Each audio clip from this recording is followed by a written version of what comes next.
Assalamualaikum warahmatullahi wabarakatuh. Alhamdulillahi rabbil alamin. Al-hayyil qayyum al-mudabbiri li jami'il makhluqin. Wassalatu wassalamu ala sayyidina Muhammadin tahal amin. Wa ala alihi wa ashabihi at-tayyibin at-tahirin. Allahumma la sahla illa ma ja'altahu sahla wa anta ya hayyu ya qayyum taj'alul hazna idza syi'ta sahla. Allahumma dhakkirna ma nasina wa 'allimna ma jahilna wa zidna 'ilma. Allahumma arzuqna al-ikhlasa fin niyyati wal qawli wal 'amal. Qala al-muallif rahimahullah, faslun fi nawaqidil wudu, pasal tentang hal-hal yang membatalkan wudu. Wa yanqudul wudu'a arba'atu asya, hal-hal yang membatalkan wudu ada 4. Ahaduha ma kharaja minas sabilain, yang pertama adalah sesuatu yang keluar melalui qubul dan dubur. Wahuma al-qubul wad dubur. As-sabilain dalam matan itu dijelaskan maknanya adalah al-qubul wad dubur, yaitu kemaluan belakang dan kemaluan depan. Qubul kemaluan depan, dubur kemaluan belakang. Sawa'un kana mu'tadan am ghairu mu'tadin ainan amriha, baik yang keluar itu biasa keluar atau tidak biasa keluar. Sesuatu yang biasa keluar dari kubul dan dubur seperti kencing kan biasa keluar dari kubul. Amrihan atau ya benda, ainan baik itu berupa benda, amrihan atau maupun angin. Yang biasa keluar dari kubul adalah kencing. Kemudian yang biasa keluar dari dubur, dari belakang, adalah kotoran dalam perut kita. Itu yang biasa keluar. Apa yang kita makan kemudian diolah dalam perut, kemudian keluar melalui dubur, itu yang biasa keluar. Namun ada juga yang tidak biasa keluar, misalnya keluar sesuatu yang lain yang tidak biasa. Misalnya anak yang cacingan keluar cacing, atau orang yang sedang sakit kemudian keluar kencingnya, keluar darah misalnya. Bukan kencing tetapi ya dari saluran kencingnya keluar darah, maka itu bisa membatalkan wudu. Ghairal mani, selain mani, selain sperma. Ai mani syakhsi nafsihi, yaitu mani orang itu sendiri, bukan mani orang lain. Fa innahu la yanqudul wudu'a, karena mani itu tidak membatalkan wudu. Indal Imam Syafi'i radhiyallahu anhu, menurut pendapat Imam Syafi'i radhiyallahu anhu. Kenapa disebutkan di sini mani orang itu sendiri? Karena kalau ada mani yang bukan maninya sendiri keluar dari kubul, misalnya perempuan yang keluar dari kubulnya bukan maninya tapi mani suaminya setelah melakukan hubungan jima, maka mani itu yang membatalkan wudu, karena itu mani bukan mani dia sendiri. Ya, kalau misalnya sudah mandi, sudah wudu, tiba-tiba keluar mani dari suaminya yang ada di dalam farjinya setelah sebelumnya melakukan hubungan jima. Setelah jima kemudian dia mandi, kemudian dia wudu. Setelah wudu ternyata keluar mani suaminya yang dari dalam farjinya atau kemaluannya, kubulnya, maka yang seperti itu tetap membatalkan wudhu, karena yang keluar adalah bukan maninya sendiri tetapi mani orang lain. Itu contohnya, yang keluar mani bukan mani orang itu sendiri, tetap membatalkan wudhu. Yang dimaksud dengan keluar mani yang tidak membatalkan wudhu di sini adalah maninya orang itu sendiri yang keluar dari kubulnya, maka itu hukumnya tidak membatalkan wudhu. Meskipun dalam hal ini keluar mani mewajibkan mandi tapi tidak membatalkan wudhu. Artinya kalau hanya mandi saja tanpa berwudhu, ya setelah sebelumnya dia masih punya wudhu, maka ya seandainya keluar mani tanpa melakukan hal-hal yang membatalkan wudhu sebelumnya, maka hanya wajib mandi saja. Dan seandainya dia mandi dan tidak melakukan hal-hal yang membatalkan wudhu saat mandi juga, maka itu hukumnya cukup dengan mandi itu saja tanpa mengulangi wudhunya, karena mandi tidak membatalkan wudhu menurut pendapat Imam Syafi'i. Wasaniha massu qubulil adami, yang kedua adalah menyentuh kubul manusia. Lal bahimah, bukan binatang. Ini adalah yang disentuh adalah kubul manusia, bukan kubulnya binatang. Baik manusia itu sudah dewasa, sudah balik, atau masih anak-anak, masih bayi.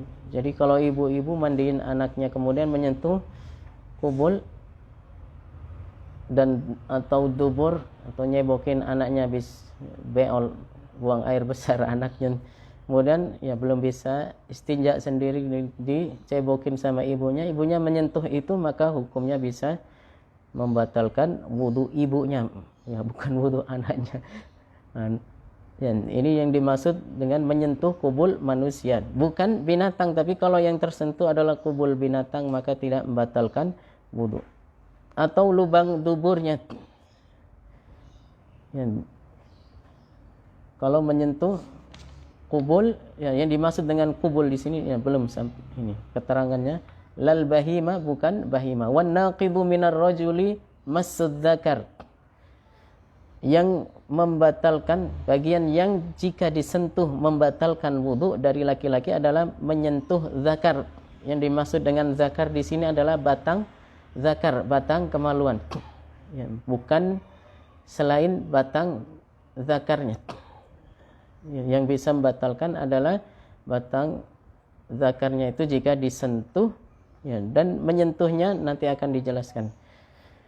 Yang bisa membatalkan itu adalah menyentuh dengan bagian dalam dari telapak tangan.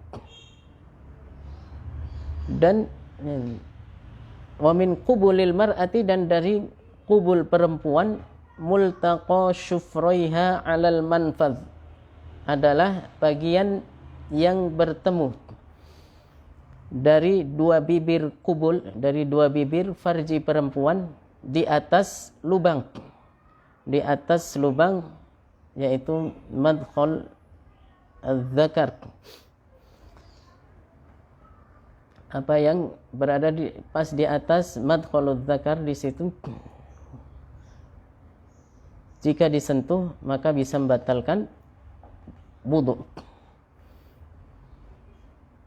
Ya, dari bagian farji perempuan yang bisa membatalkan wudhu jika disentuh itu adalah apa yang bertemu dari dua bibir, atau multaqa syufraiha, dari dua bibir farji perempuan, dari dua bibir kubul perempuan di atas lubang, yaitu di atas lubang madkhaluz zakar, masuknya ya, lubang yang di situ disebut untuk masuknya zakar saat melakukan hubungan jima.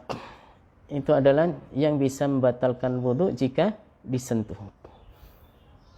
Ya, apalagi kalau yang disentuh bagian dalamnya. Ini yang di luarnya saja saat bertemu, saat tertutup kedua bibir farji perempuan itu, bagian atas yang tertutup itu yang sejajar dengan madkhaluz zakar, itu tempat masuknya zakar saat melakukan hubungan jima, itu jika disentuh bagian yang bertemu itu dari dua bibir farji itu bisa membatalkan wudu. Au massu halqati duburihi, atau lubang duburnya, ai al-adami, yaitu lubang dubur manusia, bukan lubang dubur binatang. Tadi sudah disebutkan. Wal muradu biha, yang dimaksud dengan halqatud dubur, multaqal manfad, adalah bagian yang bertemu di lubang tersebut saja. Multaqal manfadhi faqat fala yanqudu massul alyah, maka tidak batal menyentuh, ya, sehingga ya, hukumnya tidak batal menyentuh pantat. Menyentuh pantat tidak membatalkan wudu.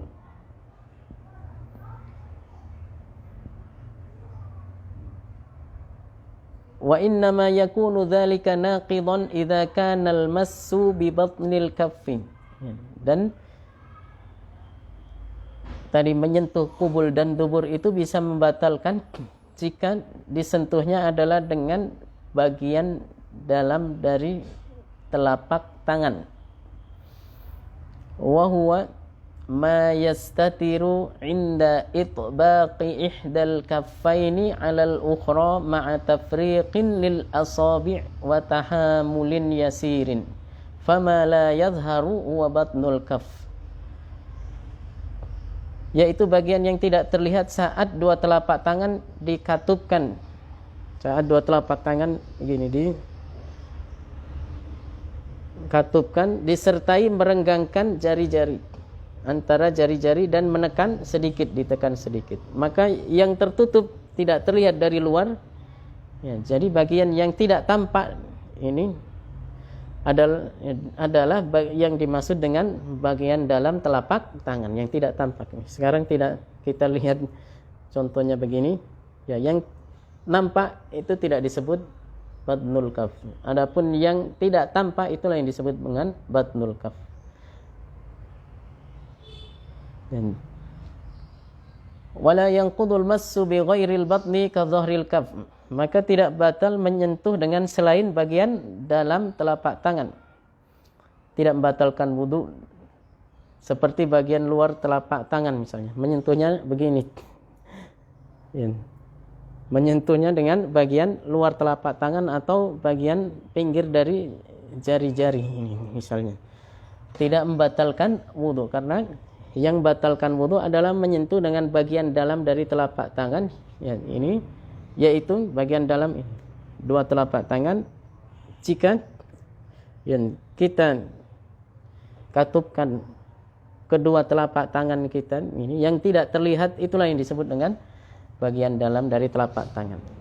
Maka sela-sela jari ini kan terlihat. Seandainya menyentuh, ya, zakar atau batang kemaluan atau batang zakar dengan ini bagian pinggir dari sela-sela jari atau bagian luar dari telapak tangan, hukumnya tidak membatalkan wudu. Wa yushtaratu aidan hatta yakuna al-massu naqidan ay yakuna bila ha'ilin. Ya, dan disyaratkan juga menyentuh itu, yang bisa membatalkan wudu adalah jika menyentuhnya tanpa ada kain penghalang. Kalau kana ha'ilun lam yantaqidil wudu, kalau ada kain penghalang maka tidak batal wudu seseorang. Ya, ada kain sarung kemudian digaruk ini batal misalnya zakarnya, maka hukumnya tidak membatalkan wudu karena ada penghalangnya. Wasalisuha lamsu dzakari alladhi yushtaha bi basharatihi, yaitu menyentuhnya seorang laki-laki yang telah menimbulkan syahwat. Seorang laki-laki yang telah menimbulkan syahwat, jika dia menyentuh dengan kulitnya basyaratal unsa al ajnabiyah, kulit wanita ajnabiyah allati tushtaha, yang telah menimbulkan syahwat. Yang telah menimbulkan syahwat. Fa in lamasa sabiyun saghirun la yushtaha adatan basyarata saghiratin au kabiratin au lamasa rajulun basyarata bintin la tushtaha au basyarata imra'atin bihailin au lamasa ghairal basyarati minha ka sya'riha lam yantaqid wudu'uhu.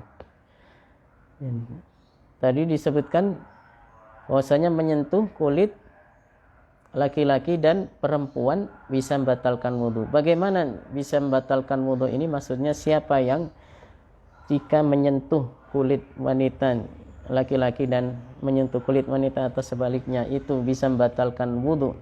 Itu jika keduanya adalah laki-laki dan wanita yang sudah menimbulkan yang telah menimbulkan syahwat. Jika seorang laki-laki melihat kepada perempuan kemudian timbul syahwatnya pada perempuan itu.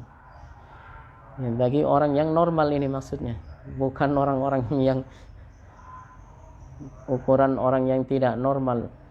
Untuk ukuran orang yang normal, perempuan itu sudah dianggap bisa menimbulkan syahwat atau menggairahkan syahwat seorang laki-laki kira-kira, meskipun belum balik.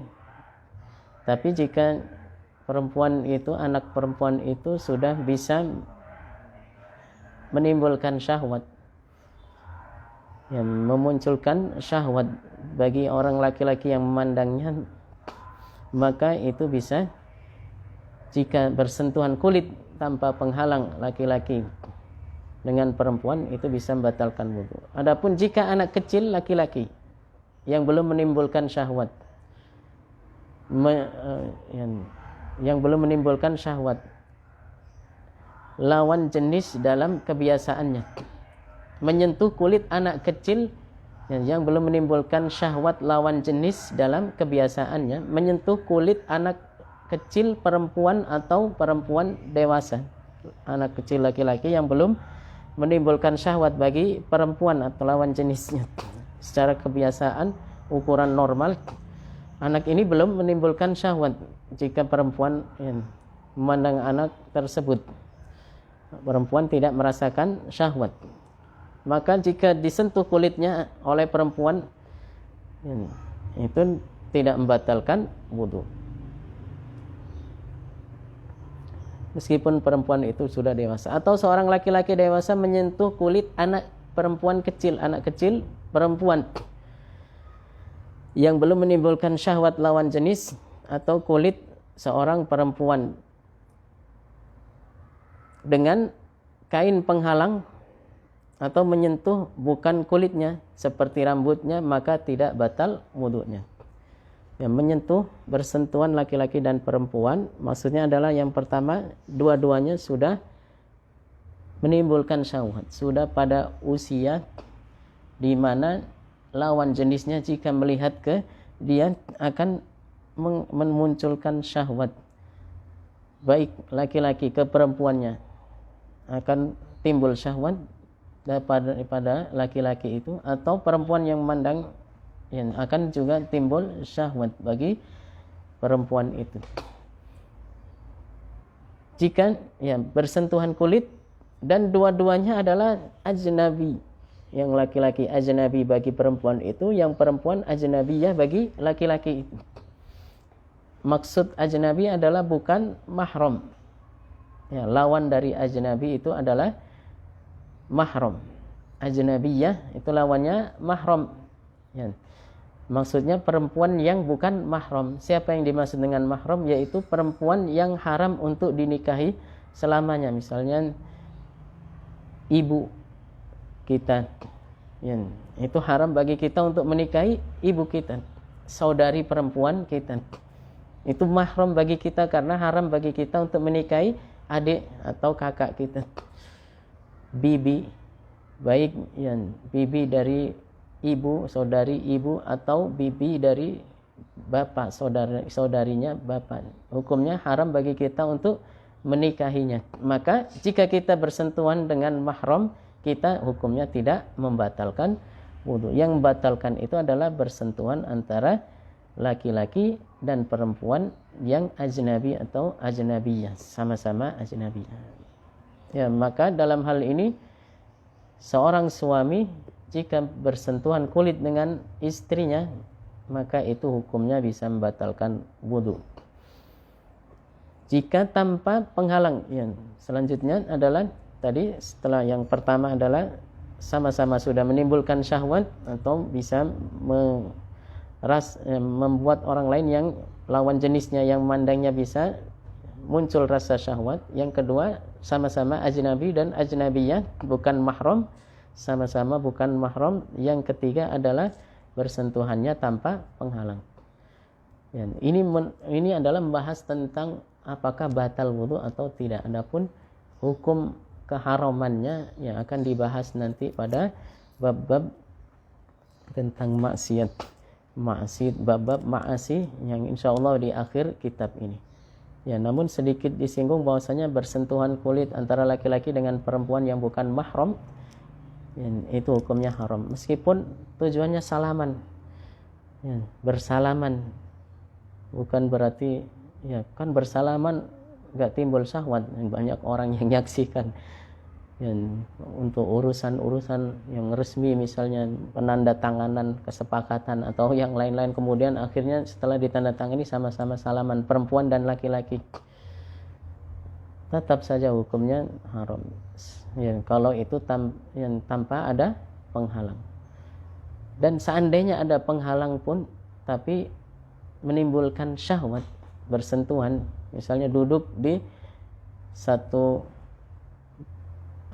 bangku di kendaraan, di bis misalnya atau di angkot, ya, duduknya maksudnya berdampingan gitu, kemudian bersentuh saling menempel, meskipun ada penghalang tapi satu sama lain saling merasakan syahwat, maka itu juga hukumnya bisa haram.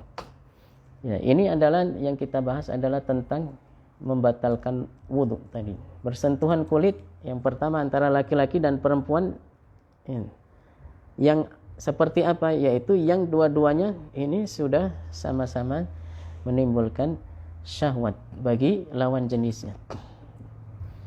Yang kedua adalah dua-duanya bukan mahram. Ya, bukan mahram, artinya laki-laki itu ajnabi dan perempuan ajnabiyah. Maka itu yang bisa membatalkan wudu. Yang ketiga adalah tanpa penghalang. Kalau dengan penghalang maka hukumnya tidak batal wudu kalau bersentuhan. Atau yang keempat juga, yang disentuh adalah bukan kulit, disentuh adalah rambut misalnya, maka tidak batal. Atau misalnya kuku disentuh, bukan kulit, maka tidak batal. Atau gigi, misalnya dokter gigi meriksa pasiennya tapi yang disentuh giginya, tidak membatalkan wudu. Enggak menyentuh yang lain kecuali giginya saja maksudnya. Ya, tidak membatalkan wudu. Yang keempat yang membatalkan wudu adalah ar-rabi'uha zawalul aqli ay tamyizi wal idrak binahwi jununin aw sar'in aw sukrin aw naumin. Hilang akal, yaitu hilang kemampuan membedakan dan memahami karena gila, sar', mabuk atau tidur. La naumu qa'idin mumakkinin maq'adatahu, bukan tidur dalam keadaan duduk yang menempelkan bagian dari lubang dubur dan sekitarnya ke tempat duduknya. Sawa'un kana qad makkana maq'adatahu minal ardi am min dhahrid dabbati am ghairi dzalika fala yantaqidu wudu'uhu. Baik ia menempelkan bagian dari lubang dubur dan sekitarnya ke bumi, ya, ke bumi, ke tanah tempat kita duduk, lantai yang kita duduki misalnya, atau ke punggung, di atas punggung hewan tunggangan atau yang lain, maka tidak batal wudunya. Jadi yang tidak membatalkan wudu itu bagi orang yang tidur, ya, ini kan tadi hilang akal, ya. Dikecualikan dari hilang akal itu adalah tidur dalam posisi duduk yang menetap pantatnya di atas tempat duduk, maka itu tidak membatalkan wudu. Kalau sholat Jumat kadang-kadang kita sering lihat yang pada ngantuk dengerin khutbah, bukan dengerin tapi pada ngantuk. Habis itu langsung bangun waktu qomat ini. Kadang-kadang pas sudah qomat, selesai qomat masih belum bangun juga. Orang lain udah pada berdiri, dia masih duduk karena ketiduran. Itu bagaimana wudunya tidak batal? Karena apa? Duduknya duduk yang menetap. Kecuali kalau dia duduknya tidak menetap, dengan mengangkat lututnya misalnya sehingga terbuka ya bagian dari duburnya itu yang memungkinkan keluar angin saat dia tertidur. Ya, karena dalam hadis disebutkan al-ainani wika'us sahih. Kedua mata ini ya seperti ibarat tali pengikat bagi botol yang ya diikat, ya kalau ada wadah atau tempat botol pengikat itu kan nggak keluar sesuatu dari dalamnya. Kedua mata ini ibarat itu tali pengikat bagi dubur. Bagaimana bisa? Karena kalau kedua mata ini melek, artinya dalam keadaan sadar terbangun, bukan ya dalam keadaan tidur, maka bisa menahan keluarnya angin dari dubur. Faman nama falyatawaddo, maka orang yang tidur itu hukumnya apa? Wudunya batal, hendaknya dia berwudu lagi sebelum melaksanakan sholat. Kecuali ini yang tidurnya adalah tidur menetap sehingga tidak memungkinkan keluarnya angin dari lubang tuburnya. Maka yang seperti itu hukumnya tidur yang menetap pantatnya di atas tempat duduk, di atas bumi, di atas punggung hewan atau ya di atas kursi yang kita duduki misalnya. Maka jika menetap ya pantatnya di atas tempat duduk itu hukumnya tidak membatalkan wudu meskipun dia tidur. Ya, tidur yang membatalkan wudu itu ya, menurut pendapat Imam Syafi'i baik tidurnya ringan ataupun tidurnya berat. Ya. Kalau bahasa ini orang yang tidurnya lama, tidurnya berat itu hukumnya tetap batalkan wudu. Begitu juga orang yang tidurnya hanya sekejap tidur, ya, hanya 2 menit saja tidur, tetap batal wudunya, nggak ada bedanya. Menurut pendapat mazhab Syafi'i, pendapat Imam Asy-Syafi'i. Ya. Terkadang tidur, ada orang hanya tidur hanya sekejap saja, itu tetap batal wudunya. Ya. Dan perlu diketahui juga bahwasanya yang dimaksud dengan tidur itu adalah jika seseorang sudah tidak bisa mengetahui dan memahami apa yang terjadi di sekitarnya. Tapi kalau masih tahu dan bahwasanya ini musola lagi nulis adha lagi buka HP misalnya, tahu masih sadar sedikit, ada sadar, itu bukan tidur, namanya ngantuk. Ya. Meskipun ketika misalnya mendengar pelajaran itu apa yang disampaikan itu nggak ada yang dipahami. Ya, dari awal sampai akhir karena kecapean tidur gini. Tapi tahu kita ini yang di samping kita ini adha sedang apa, musola sedang apa. Masih ya bisa tahu apa yang terjadi di sekitarnya. Cuma apa yang disampaikan sepanjang pelajaran itu nggak ada yang paham sama sekali. Itu namanya ngantuk, bukan tidur. Ya. Kalau tidur itu sudah tidak tahu sama sekali apa yang terjadi. Kalau ditanya musola tadi ngapain gitu, adha tadi ngapain, nggak tahu. Kalau masih tahu, berarti dia belum tidur, tetapi hanya ngantuk. Ngantuk saja tidak membatalkan wudu, tapi yang membatalkan wudu itu adalah tidur sampai dia tidak menyadari dan tidak bisa mengetahui apa yang terjadi di sekitarnya.